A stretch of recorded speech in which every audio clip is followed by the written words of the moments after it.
Wednesday, February 1st, 2023, this hearing of the Senate Committee on Agricultural, Broadband, and Rural Development is now in session, and a quorum is present. Folks, today we have two big orders of business. The first will be a presentation of the governor's budget relative to broadband, and then we will have the presentation of a bill about the Rural Finance Authority. So let's get to work, if we could, please. Ms. Mackey, if you would. Please state your full name for the record and commence your presentation.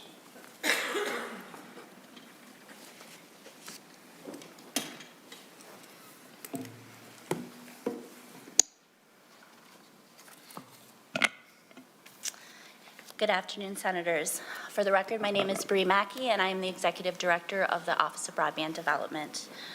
Thank you for having me here, and today's presentation is around the Governor's broadband recommendations. With that, as we know, the Governor is recommending $138 million for FY 2024 and $138 million for FY 2025 from the General Fund for Border Grant Program. We stand ready at the Office of Broadband Development to support these numbers, and we also thank the Governor for his trust in our office.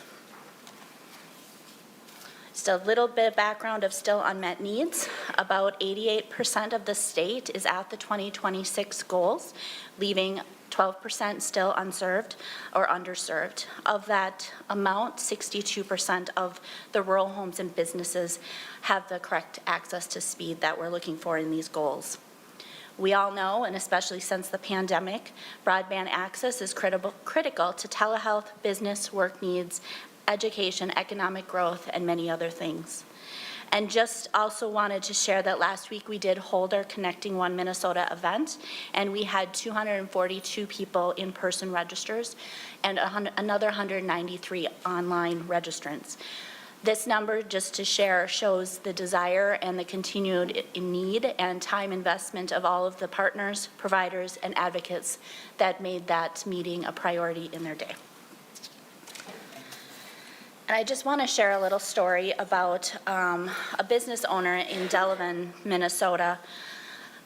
Greg Hine and his wife depend on the internet for their livelihoods. Greg is a Pioneer seed dealer, and his wife is an accountant. Both work from their home in rural Delavan, which is about 125 miles southwest of the Twin Cities.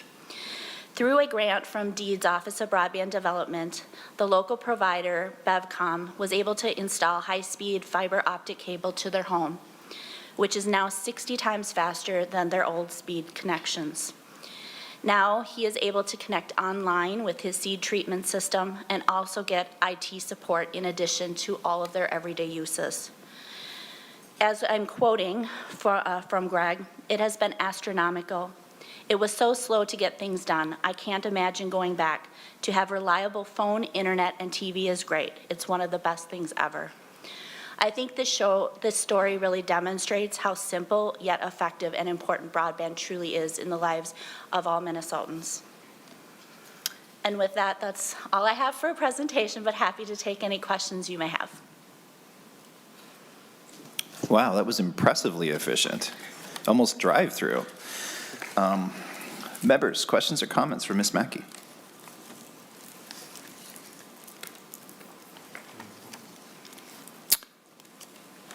Senator Seeberger. Thank you, Mr. Chair. I just wanted to offer my support for the border-to-border broadband. I was just downstairs speaking with the township folks, which they have amazing bars. Everybody, go get some. But in all seriousness, the issue of access to broadband across the state is real. I live in Afton. We're on the cusp in the side, just on the east side of the cities, but we don't have border-to-border broadband even within my town.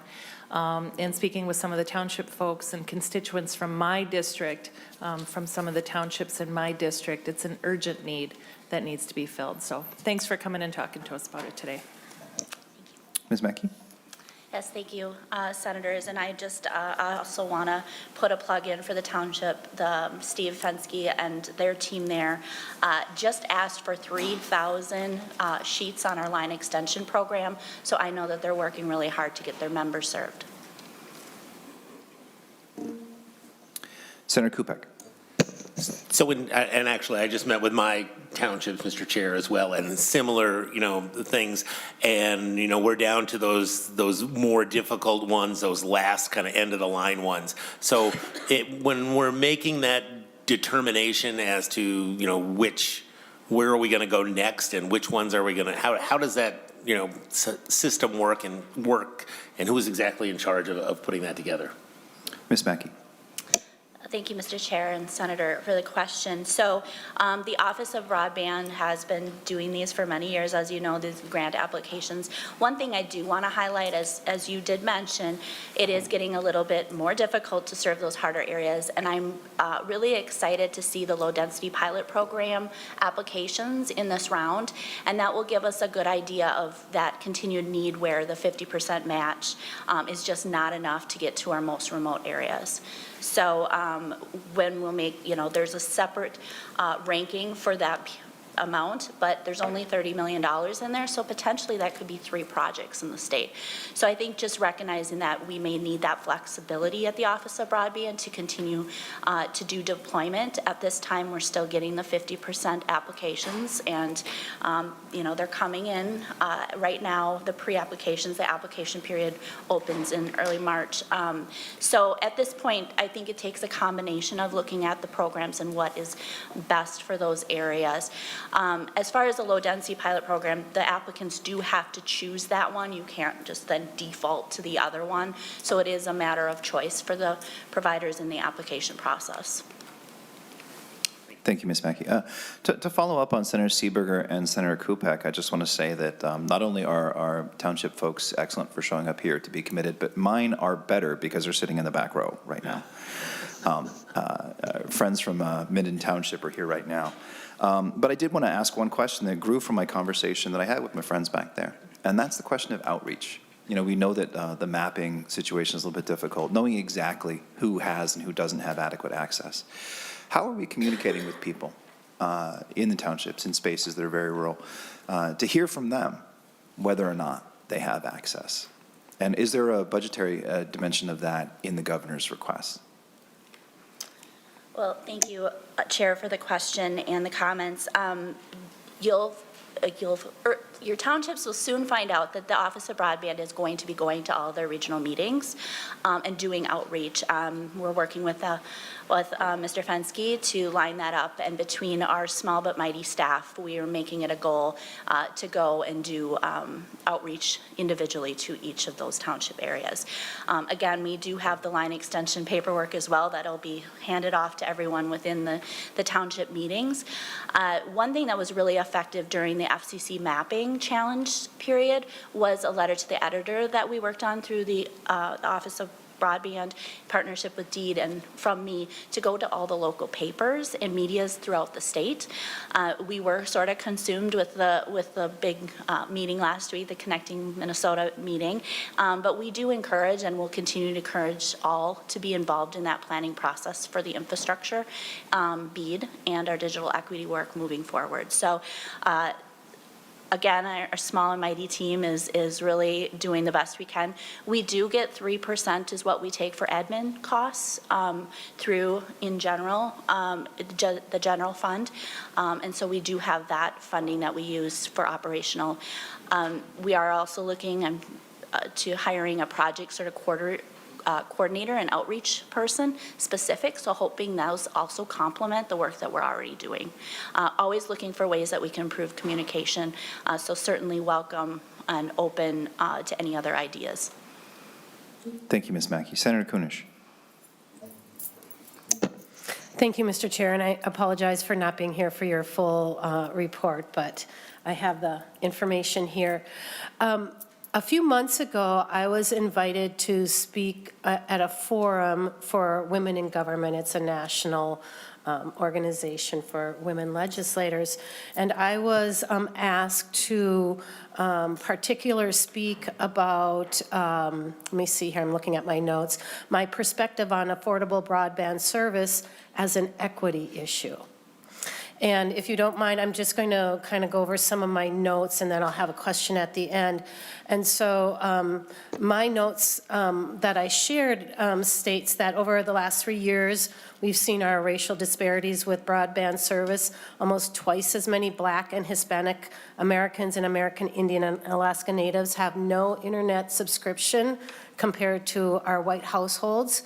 And of course, we all know that broadband access is not equal.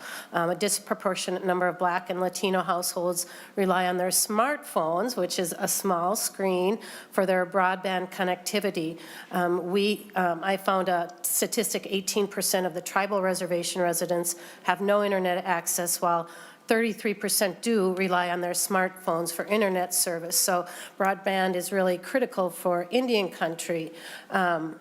We know that COVID-19 ravaged our communities of color, and those elders with chronic health conditions of all races and ethnicities were particularly at risk from the coronavirus and often needed to self-isolate. So telemedicine became almost impossible, and patients had to have access to broadband to take advantage of the remote health care services in order to stay home and be safe. And so that was an issue. Economically, the risk of job loss during the pandemic also fell more heavily on our workers of color. So access to job applications, work opportunities, services, and benefits for unemployed members required broadband, and many did not have that access. It's an educational issue, and we all, especially if you have children or if you were a teacher, recognize what that was, how devastating that all was. But during the surges of the virus infection, bedrooms became the classroom for students of all ages, and those students without broadband couldn't access classroom instructions, or they were all siphoning off their parents' phone to access that as a hotspot. But there is something good in my little tirade here. In Minnesota, our tribal communities have proven to be leaders in helping rural and underserved families gain access to high-speed internet. In 2018, the Fond du Lac Band of Lake Superior, Chippewa formed their own broadband company, Aneen, which is currently providing fiber optic internet service to more than 1,800 homes throughout and beyond their reservation. And the Shakopee, Mdewakanton, Sioux community also launched their own indigenous broadband network to help serve members of their tribe. So with all that being said, I have two questions. Does the governor have any plans to help me promote this kind of independent broadband service within the tribes? And then specifically how you might be addressing the communities of color that have really limited access to broadband and affordable broadband at that. Ms. Mackey. Thank you, Mr. Chair, and thank you, Senator, for your very thoughtful comments and recognizing all of those things are important for us to remember. As far as tribal programs, maybe go in that order. We certainly have and were involved in our outreach and working with our tribes. Part of our digital equity planning and BEAD planning has us working with all of our tribals entities, as well as incorporating their plans within our plan. So when it comes to the long-term infrastructure and digital equity work, we're going right to the source. And we have tribal liaisons within our office at DEED that is incredible to help bridge any of those gaps that we're missing and keeping us on good track there. As far as the digital equity work in and of itself is, Minnesota's obviously been a leader in broadband, and we hear about it everywhere I go in other states. Maybe the digital equity piece did slide a little bit, though having reliable broadband as infrastructure is an equity thing, and we see that in greater Minnesota in some of the areas that you also talked about. Minnesota has an incredible opportunity right now to really be thoughtful in our planning in this digital equity work. We did hire a digital equity lead, and also we're working to hire another person to help support that work. So we also know within the state, we have many agencies that we can work with when it comes to skills, education, equipment, all of the things that make it happen. It's nice to, sort of have the infrastructure, but if you don't know how to use it, it doesn't do any good. And I think I heard a story when you brought up the cell phone use. Somebody that was incarcerated and given a cell phone doesn't even know what it does, and he shared the story with us. And so we're missing something there, and we get that.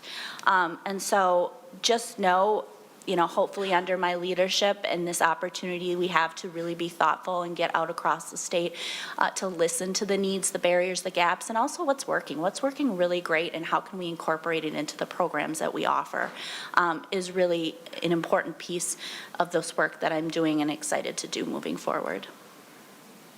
Senator Knish, any follow-up? Members, any other questions or comments? Seeing none, thank you, Ms. Mackey and Mr. Buckler, for your presentation.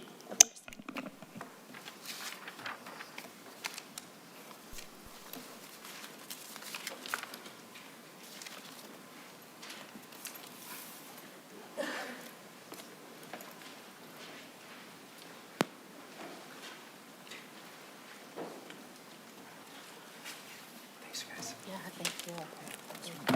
Sorry.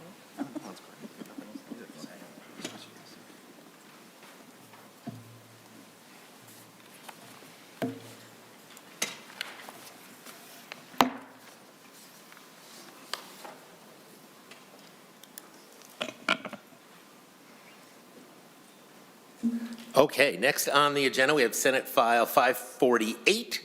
Senator Putnam is here to testify and present the bill. Thank you, Senator Putnam. Thank you, Mr. Chair. It wasn't so long ago that we heard a presentation about the Rural Finance Authority, and I don't want to beleaguer the point by going into too lengthy a presentation to give its individual details and such, because we're all pretty informed about what it is. But it's also very important. This is a simple solution to a profound need. Since 1986, the Rural Finance Authority has supplied capital for those who supply our food, providing financing options that are not available from other credit sources, and loans to help people begin businesses, expand their businesses, or recover from a disaster.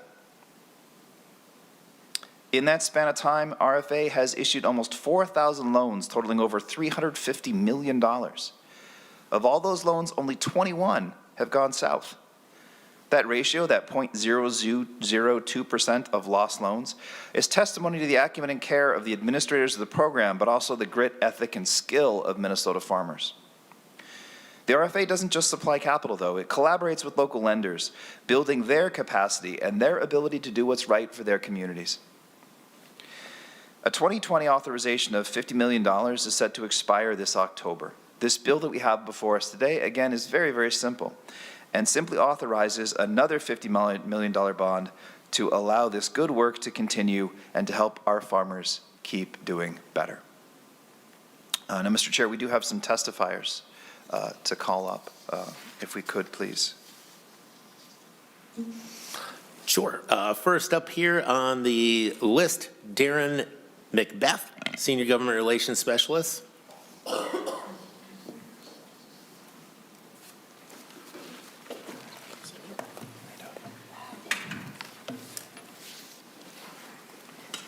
Thank you, Mr. McBeth. If you could just state your full name for the record. Good afternoon, Darren McBeth, representing Farm Credit Services of Minnesota, and I'm here in support of Senate File 548 and have a few quick things to say about the Rural Finance Authority and its importance, how unique it is, what this bill would do. The Farm Credit Services in Minnesota, the two associations are Compeer Financial, representing they kind of split the state. Compeer is in southern Minnesota, part of central and eastern Minnesota, basically, and Ag Country Farm Credit Services, like Compeer, has some territories in other states as well and is headquartered out of Fargo, but has all of west central Minnesota, northwest Minnesota. Ag Country and Compeer, who I just mentioned, really are the largest partners in the private sector with RFA and those loans. Compeer currently has around 300 partnered loans. totaling over 37 million in loan volume with the RFA. Ag Country currently has around 70 loans with a volume of over 8 million in those partner loans. And I just want to reiterate what the bill author, the chairman, said. RFA is not in every state. An RFA, a rural finance authority like Minnesota has. It's unique, it's important. It helps farmers achieve lower interest rates, save money, and get better access to flexible, unique capital in some instances. The Beginning Farm Loan Program is really what Compeer and Ag Country have found most popular and used the most of recent years, followed by the Livestock Expansion Loan and Ag Improvement Loan Program. So in summary, we support recapitalization with this $50 million bond request and hope it's a slam dunk, and it should be. And due to the planned or the anticipated full utilization of the previously appropriated bonds here in mid to late October, we urge you to move this bill forward and get the RFA recapitalized. Okay, thank you, Mr. McBeth. Next up is Caitlin Bemis from the Farm Bureau.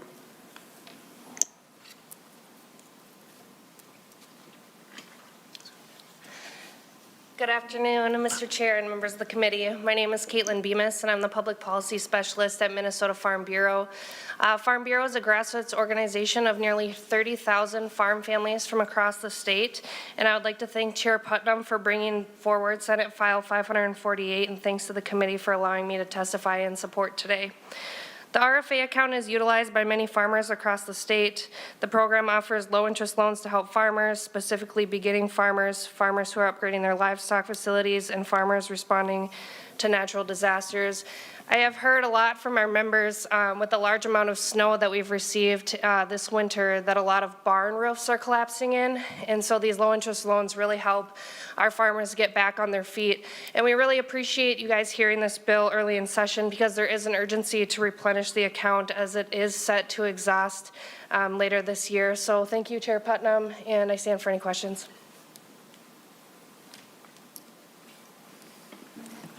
Okay, next up is Stu Laurie. He is from the Minnesota Farm Bureau. You can just state your name for the record.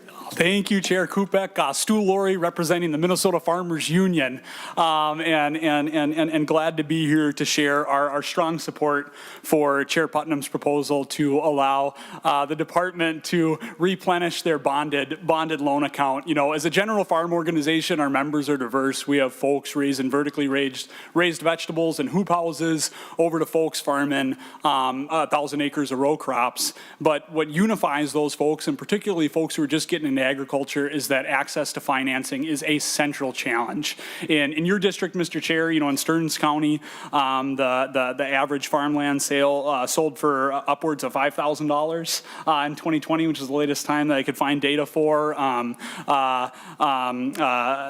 Senator Dames in your district, it's upwards of $7,000. So to get into farming is expensive. This is an innovative tool that helps farmers do that.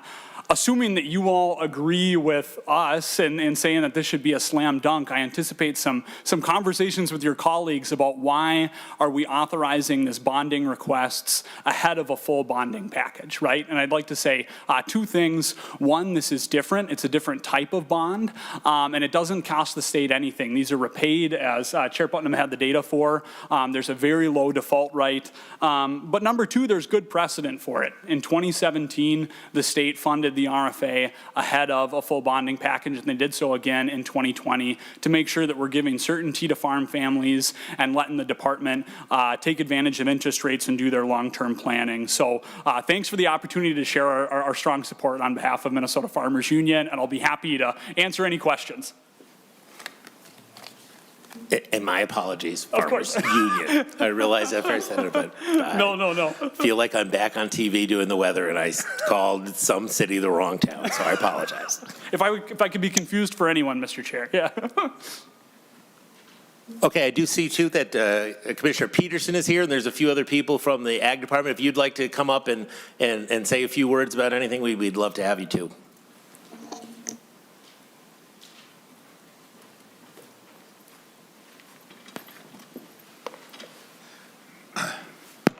Mr. Chairman, members, Tom Peterson, Commissioner of the Minnesota Department of Agriculture, and I just want to appreciate Chair Putnam bringing this bill forward. It's very important to our agency. I'm not going to belabor all the great points that were just made, and we've also had the Mr. McDevitt present to the committee, but appreciate, we do have 40 million in our budget, but we could probably make 50 million work too. So I'll leave it at that, but here for questions, and we do have Mr. McDevitt too as well. Okay, thank you. Members, any questions for testifiers or authors of the bill? Senator James. Well, thank you, Mr. Chair, and Commissioner Peterson, thank you for being here today, and thank you, Senator Putnam, for presenting this very important bill. Could you tell Commissioner Peterson, earlier in some testimony, we heard from Mr. Macbeth that Compeer and the Ag Country do a lot of participation in this loan program.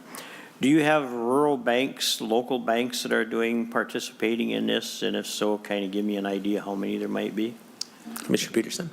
Yeah, and Senator Kupek and or Chair Kupek and Senator Dames, Mr. McDevitt could give like the best number on that, and it is kind of interesting and good for all of you to know kind of how this works, because there's certain banks that are that we work with, that they go through a process, get approved by us, and we do work a lot with Farm Credit, but the independent bankers, the banks in Minnesota are very important for that process, so maybe he can fill that in. Sure, just name for the record too. Thanks.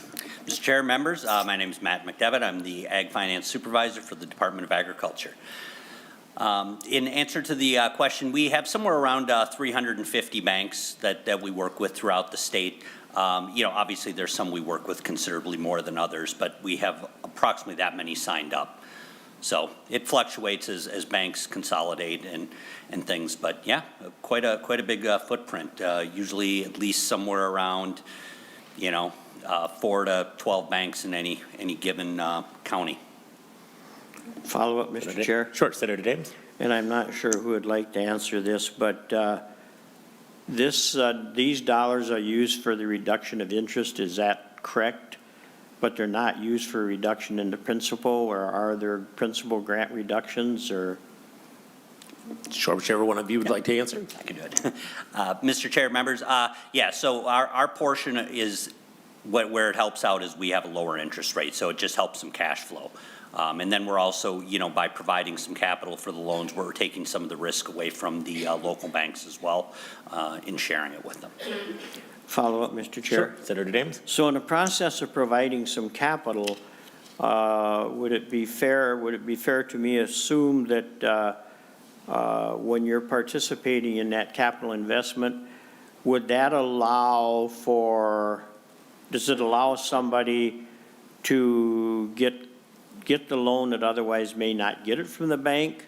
Does it also allow the percentage that would be financed to be raised in order to make the loan happen? I don't know what banks are using right now as far as if you were to buy some ag land, what percent they would want to loan, but would it increase that percentage to make it easier to get the loan in, or is it a combination, or am I just off in left field? No. Mr. Chair, members, primarily, the capital will go up to 45% of the overall loan amount, capped at whatever our loan limit is statutorily. So for like the beginning farmer loan, it's $400,000. Not every loan is at 45%. Some are a little bit less, but they do tend to be at 45 more often than not. So that being the case, there very well might be some loans because that would be denied otherwise, or might be less favorable terms if they were to do the whole thing at the local bank, in that with us sharing some of that risk, and we're keeping their cash flow better. So by being about half the interest rate, maybe not quite half right now, but close to that, what the bank is charging and doing almost half of the loan, it obviously makes the payment much more affordable and more likely that we'd lend to the farmer. Follow up, Mr. Chair? Sure, Senator James. And did I understand you say there is a cap on the amount that can be loaned? Mr. Chair, members, yes, there is a cap for each loan program. I think there's a couple of them are $525,000, beginning farmers $400,000. Follow up, Mr. Chair? Senator James. So Mr. Laurie was talking about land back in 2020, in my district was around 7,000. That figure today is between 14 and 15,000. So have you raised the cap to kind of compensate some for that, or how's that cap working with these higher rates, these higher land sales that we've had in the last, 18 months or so? Mr. Kupiec? Mr. Chair, members, I'm not exactly sure when we've last raised the cap on these, but it has been raised over the history of the programs, and it is baked into the statute, so any future raises would have to be done in that manner. Well, thank you, and thank you, Mr. Chair. Other questions? Senator Anderson? Thank you, Mr. Chair. How many loans have been made through the RFA since the creation of the program? Do you have any recollection? Sure, go ahead. Mr. Chair, members, we're somewhere just under 4,000. Thank you. Mr. Chair, follow up. Senator Anderson? So in getting a loan, you've got a maximum amount that they can get loan from. How much does the loan save as far as interest to the farmer? Mr. Kupiec? Mr. Chair, members, in that we take almost half of the loan and our interest rates are almost half that, it ends up saving them about a quarter of the interest overall. Follow up. Senator Anderson? Thank you, Mr. Chair. And so what is the repayment that the farmer has to make back on the loan that you give to the individual? Mr. McDevitt? Okay. Mr. Chair, members, it's a blended payment between the bank and the RFA, so the farmer will pay the bank back directly the entire payment, and then the bank will send us our 45% of the payment, typically. And if that's follow the one. percentage. Sure. Senator Thank you, Anderson? Mr. Chair. And how many farmers in getting this loan have defaulted? Mr. McDevitt? Mr. Chair, members, we've had a total of, I think it's 21 defaults over the history of the program. And when we're talking defaults, it's not like the entire loan goes bad. It's usually just a portion because they are collateralized. So we might have, a loan that I think our most recent one, I think we charged off like $7,000. Thank you, Mr. Chair. Anything else? Other questions? Senator Seeberger? Would you like to move? Oh, right on.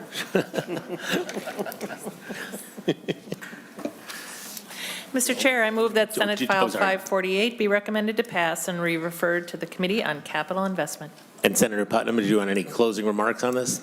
Thank you, Mr. Chair. I just wanted to thank our friends, especially Mr. McDevitt, for his education that he gave us a couple weeks ago and for being here again to answer questions. Commissioner Peterson for being here. I'd also like to thank all of the co-authors on this bill, Senators Westrom, Kupiec, Seeberger, and Dornick.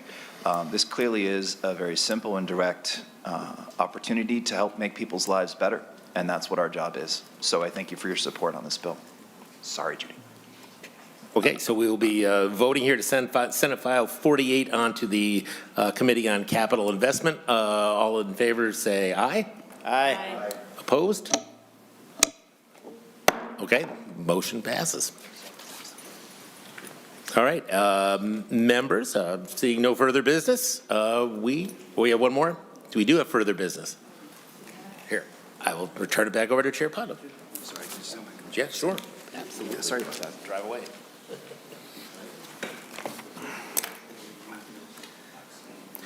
Members, I did just want to set us up for Monday yet again. You know what we're talking about. We will be addressing the cannabis bill on Monday. And I wanted to thank Ms. Painter for sending out to all of the members a bit of a cheat sheet that tells us which parts of the bill, given its enormity, which parts of the bill are agricultural specific. So thank you to Ms. Painter for sending that to everybody. But I also did want to say that just because you have the Cliff Notes doesn't mean you don't need to do all your homework and read the whole book. So we should still, I think, attend to everything that's in there. And also, members, this is a bipartisan committee, and it will remain as such as long as I've got this stick in my hand. We are focused on solving problems and doing things for Minnesotans. So in that spirit, I would like to ask a favor of members. And that if you have issues with the bill that we're going to talk about, if you have amendments that you want to offer, we will all make the bill better and stronger if we can talk about those things beforehand and be prepared. So again, just an encouragement as a courtesy. If there is something that you want to talk about that you think you're going to want to talk about on Monday, let us know. We'll talk about it beforehand. And I'm talking to both teams on this one so that we can have a productive conversation that makes the bill better on Monday. There being Senator Westrom. Mr. Chair, just in that vein, Monday, can you maybe recap for us the bills that are coming up? I know there's one maybe dealing with cannabis, and I guess talk through the agenda for Monday, just for all of us to kind of think ahead. Certainly, Senator Westrom. That is the only thing that's on our agenda for Monday is Senate File 73, is the cannabis bill. That's what's on our agenda for Monday. And so, as we said before, Ms. Painter gave us a kind of cheat sheet for the ag-centric areas for us to pay special attention to. But as I said on Monday, we're not restricted to talking just about the ag parts, but I think the ag parts deserve our attention. So I hope that we will be industrious and focused. Senator Gustafson. Thank you, Mr. Chair. I just had a quick comment to say that I really like this committee and the way it operates. Everybody is very nice. Senator Dornick and I are best friends now in ag. But everybody is just very willing to work together, and I really appreciate that. So I just want to say thank you for your leadership, but also thank you to everybody I've met on this committee. It's been a real pleasure. Thank you, Senator Gustafson. We're not done yet, though. Senator Kupek. And I'd like to also, just thank Mr. McDivitt. You rattle off numbers and facts off the top of your head that is just quite impressive. So thank you for that. Members, any other comments or questions? There being no further business in front of the committee is adjourned.